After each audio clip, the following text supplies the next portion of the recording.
Afloat with Henry Morgan.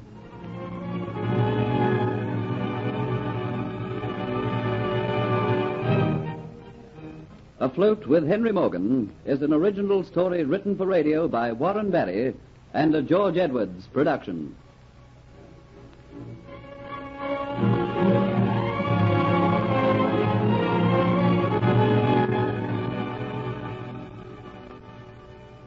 History contains stories of colorful people, rogues, heroes, kings, and commoners.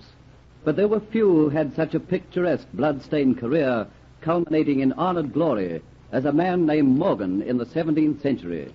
Henry Morgan, pirate, whose foul deeds earned him the name of Colossus of the Caribbean, eventually became Sir Henry Morgan, King's representative, Governor of Jamaica.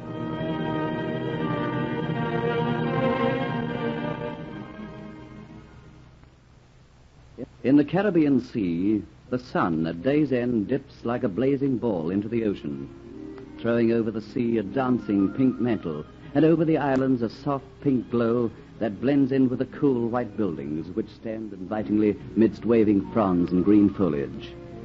Thus, the spirit of night gives warning of her coming over the British island of Jamaica and the Spanish possession of Cuba. But in Havana, capital of Cuba, inside a large white Moorish type of home, the serenity of the evening is gone. Beside a highly polished cedar desk, white and shaking with rage, stands Don Pietro Pizarro, Spanish governor of Cuba.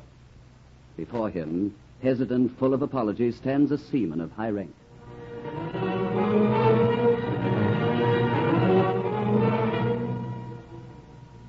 And after losing a ship, you have the effrontery to return here to Havana and face me. I have tried to explain, Don Pietro. It was no fault of mine. No fault of yours that you let a ship laden down with treasure, and part of it, my own treasure, be taken by that pirate, Henry Morgan. It was the will of heaven.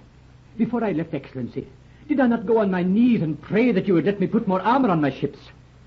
I had escorts. They were to protect me. And like the blundering fool you are, you get separated from them and allowed yourself to fall prey, defenseless, to Henry Morgan. You fail to understand, Don Pietro. You yourself know the nights in the Caribbean are dark when there is no moon. Suddenly, as if from nowhere, a storm arises. We hurry to bring in our canvases to make our ship secure. And before we know what has happened, we are scattered to the winds. And then comes the morning. The storm is gone, and in the blaze of glory the night changes to grey, then flaming red, and a ship is standing nearby. At first sight, I give thanks to heaven that I still have one of my escorts to protect me. And then breaks the flag, and I know I am victim to Henry Morgan. Henry Morgan, Henry Morgan, Henry Morgan. Is there no one in the world who will rid us of him? Must we always fear the man Henry Morgan? And those aboard the ship, what of them? Taken by Henry Morgan to Jamaica to be sold as slaves. Then you are lucky, Cortes. My luck depends on your clemency, Excellency. Oh, perhaps it was partly my fault for not allowing you extra armor to defend yourself. But Cortes, witness this much. I say to you, I pray to heaven for one grant, one gracious gift, to see Henry Morgan in chains in Havana, to have him in the hands of the Inquisition, to see his broken body hanging by the neck in the slave market.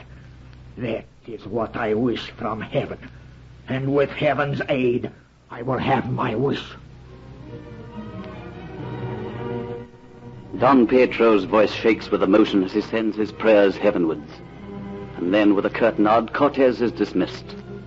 The governor watches him go, and the heavy cedar doors close on him. But already Cortes has gone from Don Pietro's mind. There is something else to be faced. The wrath of someone he fears when she is in anger. The loss of his own personal treasure is cause for grave concern, yet the thought of the coming meeting gives him far greater worry. Like a man who realizes it is no good postponing trouble, he lets himself out through a small door into a cool, inviting courtyard. Wisteria vines climb and twist themselves around arches. The mauve blossoms hang in their grape-like bunches. The scent of the flowers mingles with the perfumed waters of the fountain, which plays to cool the hot breath of coming night. The atmosphere of the courtyard is languid peace. But all the beauty and peace is lost on Don Pietro as his steps echo on the marble pavement. His eyes are on the figure sitting on the stone seat looking at the well-fed goldfish in the fountain pond. And the closer he gets, the greater his trepidation. How to tell her? Heaven help me. How to tell her? The girl by the fish pond looks up. The falling dusk gives her an added beauty, emphasizing the whiteness of her skin. The softness of her arms and shoulders gives luster to her raven hair, and jet-black eyes gives a deeper hue to her passionate red mouth. A frown crosses her forehead. A new light enters her eyes. Something has gone wrong. I know that expression of his. He doesn't know how to tell me. She waits until he comes up close, and as he fidgets with the cravat at his neck, then with a curl of his wig, she sits waiting for him to speak first. Then can bear his agitation no longer. Well, Father, something is worrying you. I know. Tell me what it is. Dolores, I do not know how to tell you, but remember, please, do not lose your temper. I have had bad news. I could not stand to see it. What is it? What has gone wrong now? Cortez has just left me. Cortez? How can he be in Cuba? He is captain of the treasure ship on his way to Spain. He was the captain, but he fell into the hands of Henry Morgan. The English pirate. He took the treasure, our treasure. Dolores, please do not lose your temper. I cannot stand it. Yes, a storm scattered the Spanish ships. Morgan took Cortez' ship with the greatest of ease. Our treasure gone. That doesn't matter so much. We can get more gold from the mainland. But don't you realize the Aztec necklace was on that ship? My necklace, worth more than money can tell. Dolores, please. I will make it up. I will obtain for yourself a whole shipload of gold. Gold? I don't want the gold. It is the Aztec necklace I want, and I shall have it back. I shall get it. I swear by heaven that no fat English senora will wear the Aztec necklace which belongs to Dolores Pizarro.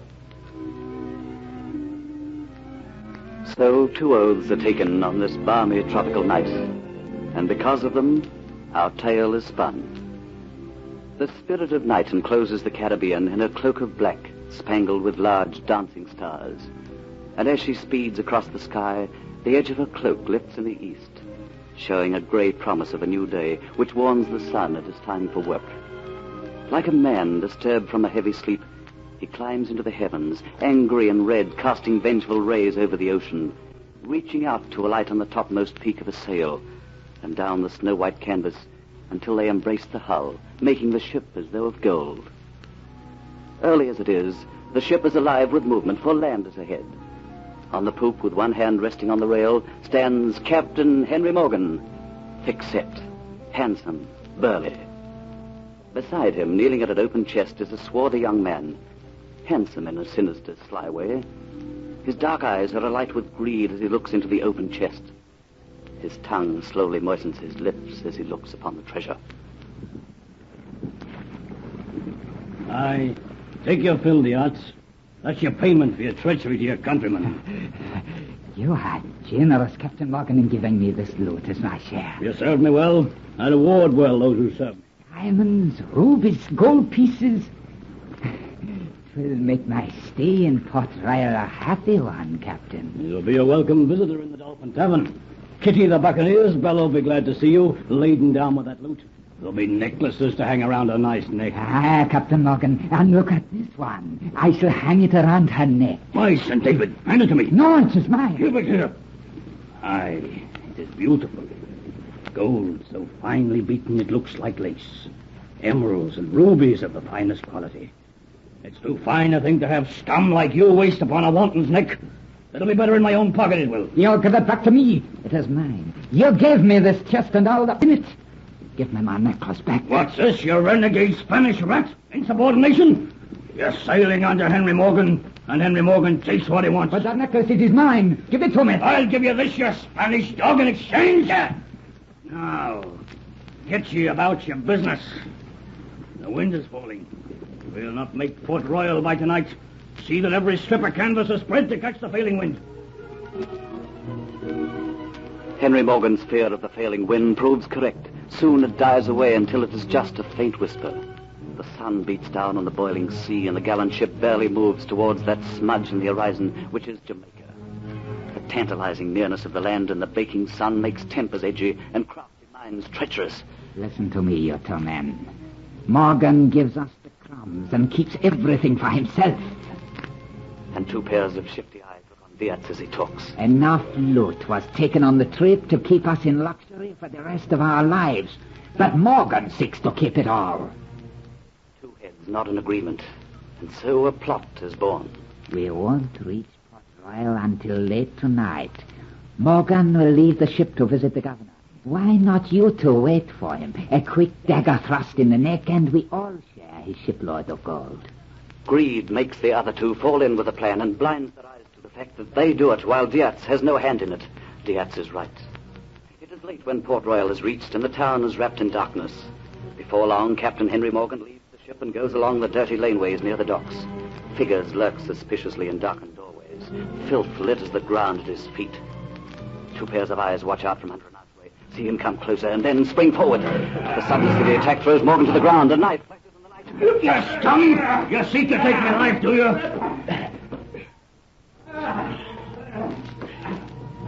As if from nowhere, a 3rd figure lurches into the fray. A second knife flashes once, twice, and 2 figures lie dead amongst the filth.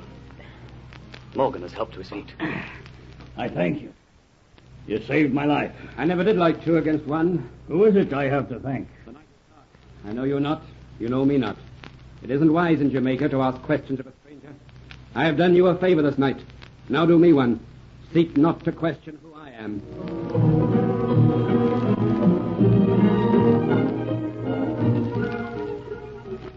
A strange meeting on a dark night. The beginning of an adventure tale. Don't miss the next exciting episode of Afloat with Henry Morgan.